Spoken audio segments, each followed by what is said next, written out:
안녕하세요. 영어로 시작하는 짠순이 재테크 습관 저자 작가 윤정한입니다. 제 책이 나왔어요.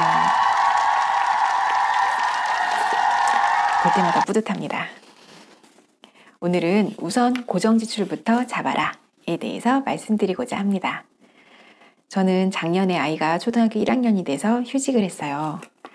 근데 휴직을 하니까 처음에는 그 직장맘들이 못하는 비수기 여행 있죠.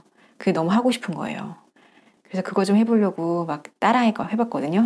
그 결론은 이제 앞으로 그런 거 하지 말자 이거였는데, 근데 처음에 이제 여행을 떠날 때는 짐이 막 한가득인 거예요.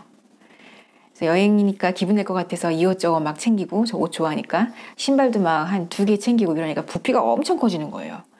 그러다가 여행을 자주 하게 되니까 점점 가방 싸는 노하우가 생기더라고요.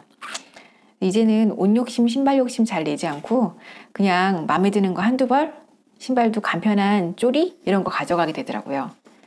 그래서 그때 짐 싸면서 점점 짐이제가 줄어드는 걸 보면서 드는 생각이 살면서 그렇게 필요한 게 많지 않구나 하는 생각이 들더라고요. 화장품 역시 마찬가지였어요. 화장도 가서 멋있게 하고 다닐 줄 알고 막 이것저것 싸갔는데 화장할 시간이 없어. 제가 또 워낙 일정을 타이트하게 짜고 욕심이 많아가지고 그것대로 가려고 하다 보니까 화장할 시간이 없어서 화장품도 싸가면 다 짐이더라고요. 그래서 그때 제가 느끼는 게 법정 스님의 무소유까지 느꼈어요. 법정 스님은 인간의 소유욕은 무한해서 자신에게 필요한 것 이상을 원하지만 이런 욕심 때문에 괴로움과 번뇌가 생기고 어떤 것을 소유하게 됨으로써 그것에 얽매이고 만다라고 하셨어요. 많은 사람들이 물질적인 부를 존재의 증거라고 생각하면서 더 많이 소유하는데, 근데 우리가 가진 물건 중에는 필요 없는 게 참 많아요. 그래서 제가 이제 여행 몇 번 다니면서 집 정리부터 하자 싶어서 이것저것 정리를 많이 했어요. 중고나라에 팔기도 하고 기부도 하고 버리기도 많이 버리고. 그랬더니 기분이 되게 좋아지면서 마음이 안정이 되더라고요. 집이라는 건 휴식 공간인데 그동안은 쓸데없는 물건을 쌓아놓느라 저의 스트레스만 더 가중된 거죠. 쉬는 공간이었는데. 그러면서 이제 지출을 할 때마다 한 번 더 고민하게 되는 거죠. 우리 집에 들여야 될 물건이니까 이게 과연 꼭 필요한 지출인지 생각을 하게 되더라고요. 현대인들은 다들 누구나 진짜 어린이부터래요. 요즘은 재테크에 관심이 아주 많은데 부자가 되고 싶다면서 정작 자기의 수입은 자세히 모르는 사람 많아요. 그리고 더 심각한 건 지출에는 별로 신경을 쓰지 않는다는 거죠. 매달 월급이 무한한 게 아니잖아요. 우리 직장인들은 일정한 월급을 받으면서 자기가 나가는 돈을 정확히 모른다면 절대로 돈을 모을 수가 없어요. 우리 다 공감하실 거예요. 직장인들은 나갈 때는 왜 이렇게 많은지, 벌 때는 정말 쥐꼴인데. 돈은 열심히 모으는 것도 중요하지만 잘 지키는 게 참 중요함을 많이 느낍니다. 우리가 신경 써야 될 지출은 크게 지출은 두 가지로 나뉘어요. 하나는 고정지출, 또 하나는 변동지출. 고정지출은 공과금, 교육비, 보험료, 통신비, 교통비, 대출금 상환 등등 매달 고정적으로 나가는 지출이고, 변동지출은 외식비, 병원비, 여가비, 의료비, 경조사비 등등등 사용시기나 금액이 확정되지 않은 생활비인데, 변동지출은 유동적이라 예측이 불가능하죠. 경조사비 안 낼 수 없는 거고 받았으면 받은 만큼 줘야 되는 거잖아요. 근데 고정지출은 예측이 가능한 거죠. 그래서 고정지출은 한번 또 선택하면 줄일 수도 없어요. 그러니까 고정지출을 처음에 잘 고민해서 결정해서 처음부터 적게 시작해야 되는 거죠. 몇 년 전에 그 TV에서 나왔던 자녀교육에 대해서 재밌는 강사가 했던 때가 기억이 나요. 그 말이 얼마나 웃겼는지 진짜 엄청 웃었는데, 그때 이러는 거예요. 그 강사가 어머니들 자녀가 한의사 됐으면 하시죠? 한의사. 그랬더니 어머니들이 막 네 그래요. 그랬더니 강사가 하는 말이 그럼 어머니들이 하세요 이러는 거예요. 그랬더니 그 앉아있던 어머니들이 막 얘기하는 거예요. 우린 이제 늙었고 머리도 안 좋고 이제 못해요. 그랬더니 그 강사가 막 병 주고 약 줘요. 그러면 여러분들 자녀는요, 어머니들이 낳았잖아. 그러는 거예요. 콩 심은 데 콩 나고 팥 심은 데 팥 나는 거지 다르지 않아. 이렇게 얘기했더니 막 엄마들이 웃고 그러면서 박장대소였죠. 마지막에 강사가 한 말이 어머니들이 못하면 자녀는 더 못해. 어머니들은 지금 공부의 중요성 알지만 애들은 몰라. 이렇게 말을 하고 웃었는데 그 말이 되게 많이 와닿더라고요. 저를 비롯한 많은 이 대한민국의 부모님들은 자식이 잘 됐으면 하는 게 공부를 잘했으면 하는 거잖아요. 그러면서 사교육비 지출이 엄청나요. 자식이 좋은 대학만 가면 성공하는 줄 알고 나보다 나은 삶을 좀 살았으면 하니까 내가 공부 안 했으면 더 잘하길 바라는 거죠. 자식한테. 근데 제가 이렇게 가만 보니까 이 사교육비 시장이 거기서 영어가 돈을 많이 쓰더라고요. 그리고 또 사교육비 시장은 돈 먹는 하마잖아요. 돈이 계속 걷잡을 수가 없어요. 한번 학원 시작하면 끊을 수가 없고. 그래서 제가 휴직해서 이렇게 아이를 보니까 우리 아이에게 그 진정한 자기주도 학습 능력과 스스로 계획하고 하는 법을 가르쳐 주려고 지금 노력 중입니다.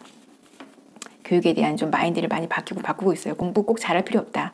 공부 잘해서 좋은 직장 들어가 봤자 산호비, 공노비 그런 시대라 우리 아들은 미술 재능이 있어가지고 저는 그 재능을 잘 키워볼까 하고 있어요. 물론 잘하면 좋죠. 얼마나 좋겠어요. 그런데 뭐 저도 막 그렇게 잘하지 못했고 그런데 살고 있고 하니까 제 자식에게 제가 못한 짐을 지우지 않으려고 애쓰는 중입니다. 물론 왔다 갔다 해요. 저도. 여러분들도 모르게 나가는 자동 결제비가 있는지 잘 보셔야 돼요. 제가 예전에 호객님이 된 경험이 많거든요.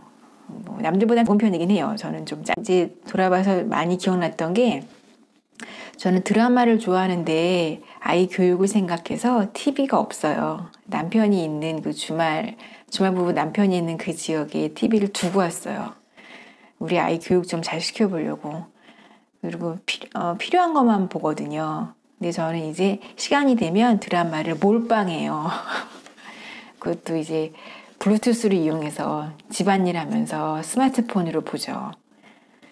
그래서 제가 시간이 날 때 뭐 넷플릭스, 티빙, 푹 TV 이런 거를 이용을 하는데 하루는 제가 SK텔레콤을 이용하는데 뭐 푹 TV 3개월만 100원 이벤트 이런 게 하더라고요. 그리고 4개월째부터 9,900원 자동 결제되는 거. 지금은 이름이 바뀌었던데. 근데 저는 짠순이라 그런 거 딱 달력을 써놓거든요. 3개월부터 자동 결제되니까 2개월 그 며칠 되는 날 반드시 해지하자고 달력에 딱 표시를 해요. 근데 직장 다니면서 아이 키우고 동동거리고 하니까 까먹었어요, 하루는. 그렇게 제가 2개월을 방치한 거예요. 지금 생각해도 어떻게 그런 일이 있었는지 그런 일이 생겼어요. 너무 바빠가지고 그때. 근데 그 2개월 동안 저는 드라마를 시청도 안 한 거죠. 그래서 아까운 내 돈 2만 원이 그냥 나가버렸던 가슴 아픈 기억이 있어요. 그래서 여러분들도 이 나도 모르게 나가는 고정지출, 특히 그 자동결제 이거 조심하셔야 돼요. 그런 걸 잘 보시고 또 어떤 분들은 대출금이 많은데 저축하겠다고 대출금들을 내고 저축을 하는 분이 있어요. 이건 진짜 B예요, B. 안 돼요. 대출을 갚는 게 저축입니다. 대출을 하루빨리 갚는 게 저축입니다. 부자들은 한번 내 손에 들어온 돈은 다시 세어나지 않게 해요. 그리고 재테크 조언할 때 새는 돈 관리의 중요성을 항상 말합니다. 그래서 먼저 남들 한다고 남들이 돈 쓴다고 다 쓰는 건 있지 않은지 뭐 사교육비나 뭐 문화비 이런 커피숍비 이런 게 아닌지 남들 한다고 당연하게 다달이 나가는 돈은 없는지 스스로에게 먼저 물어봐야 됩니다. 그리고 고정지출을 위해서는 선택과 집중을 하셔야 돼요. 편리함을 선택할지 실속을 선택할지 잘 고민을 하고 자기 성향, 사람마다 사는 조건이 다양하니까 여건이 다르고 그래서 이렇게 정리를 하고 나면 크게 쪼들리지 않고도 종잣돈을 쉽게 마련할 수 있어요. 부자가 되고 싶다면 많이 버는 게 중요하지만 그렇지 못한 한정된 월급이 들어오는 보통 월급쟁이라면 나가는 고정지출, 우리 집의 고정지출이 뭔지 잘 파악해서 줄이시기 바랍니다.